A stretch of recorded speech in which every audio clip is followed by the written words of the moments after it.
Assalamualaikum warahmatullahi wabarakatuh. Bagaimana kabarnya semua? Semoga sehat-sehat saja dimanapun berada. Kali ini Bu Iva akan membahas materi bahasa Indonesia tentang teks resensi. Bismillahirrahmanirrahim, kita mulai.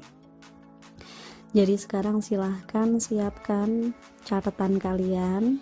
Kemudian di akhir pembelajaran silahkan nanti kalian membuat peta konsep untuk memudahkan kalian mengingat materi.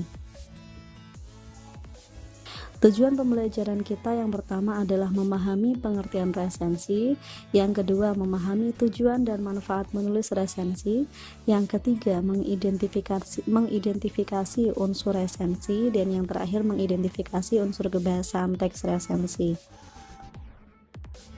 Kita mulai dari pengertian resensi. Resensi berasal dari bahasa Belanda, resensi, dan bahasa Latin, recensio, recensir, atau juga revider yang artinya mengulas kembali. Bisa disimpulkan bahwa resensi adalah kegiatan membaca, memahami, menganalisis, mengevaluasi, dan mengungkapkan keunggulan serta kelemahan sebuah buku atau sebuah karya sastra sebagai informasi untuk orang lain. Itu menurut Sitepu tahun 2013. Tujuan resensi yang pertama tentunya untuk mengetahui kelebihan dan kekurangan buku. Yang kedua, memberikan gambaran kepada pembaca atau calon pembaca. Yang ketiga, tentunya bisa juga digunakan untuk masukan kepada penulis. Yang keempat, mengetahui latar belakang buku tersebut diterbitkan atau diciptakan. Dan yang kelima, bisa digunakan untuk menguji kualitas buku dan membandingkan terhadap karya sastra lainnya. Manfaat resensi. Untuk apa kita membuat resensi atau membaca resensi? Yang pertama, sebagai bahan pertimbangan kepada pembaca. Yang kedua, bisa digunakan sebagai sarana promosi buku. Yang ketiga, bisa digunakan untuk pengembangan kreativitas, dan juga ternyata bisa digunakan untuk nilai ekonomis juga. Misalnya kita membuat resensi, kemudian kita kirim ke koran, kita kirim ke majalah.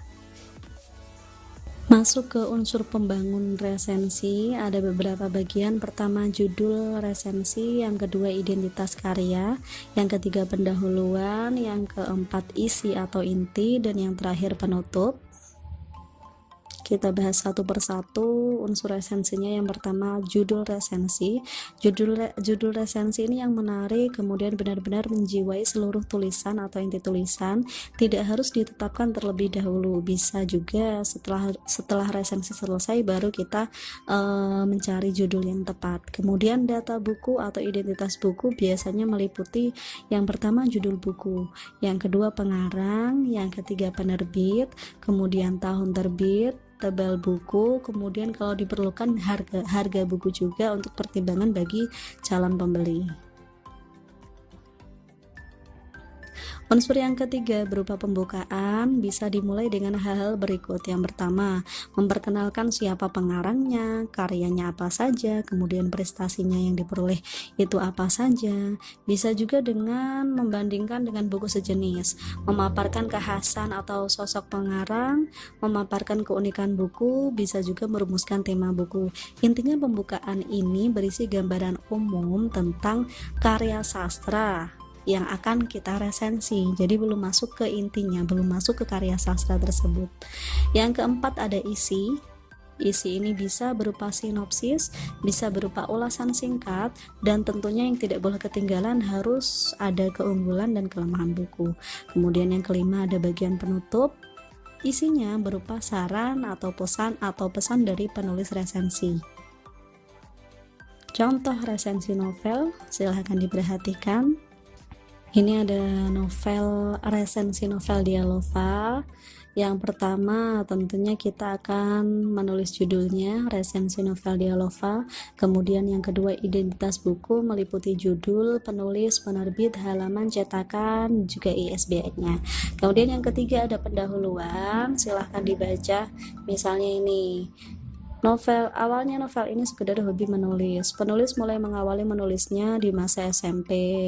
Tulisan ini kemudian dikirimkan ke salah satu penerbit. Jadi belum ada kaitannya secara langsung dengan karya yang akan diresensi.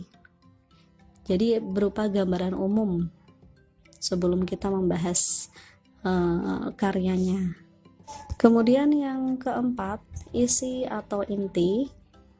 Ini bisa berisi sinopsis, silahkan di pause sendiri kemudian dibaca.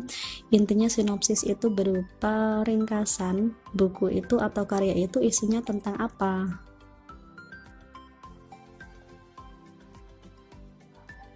Kemudian tetap di poin nomor 4, setelah sinopsis harus ada kelebihan, harus ada kekurangan. Kalau di sini kelebihannya penulis benar-benar jelas menggambarkan suasana hati. Kalau kekurangannya hanya terdapat pada segi penggunaan bahasa saja. Dan yang terakhir penutup tadi bisa berupa saran, bisa juga berupa simpulan dari penulis resensi itu sendiri. Kita masuk ke unsur kebahasaan teks resensi. Jadi kaidah kebahasaan atau unsur kebahasaan yang biasanya digunakan dalam teks resensi ada beberapa. Yang pertama konjungsi penerangan, yang kedua konjungsi temporal, pernyataan saran, dan konjungsi penyebaban. Konjungsi penerangan berupa bahwa, yakni, yaitu, ialah, dan sebagainya. Konjungsi temporal, konjungsi yang berhubungan dengan waktu, misalnya sejak, kemudian, akhirnya, sebelum, setelah. Pernyataan saran contohnya harus, hendaknya, jangan, sebaiknya. Kemudian konjungsi penyebaban misalnya sebab, karena. Nah, sekian materi resensi kali ini. Silahkan buat peta konsep agar materi resensi dapat lebih mudah kalian pahami. Selamat belajar. Jika ada pertanyaan silahkan tinggalkan pesan di kolom komentar, atau kalian bisa juga mencari tambahan informasi dari sumber lain. Sekian, semoga bermanfaat. Wassalamualaikum warahmatullahi wabarakatuh.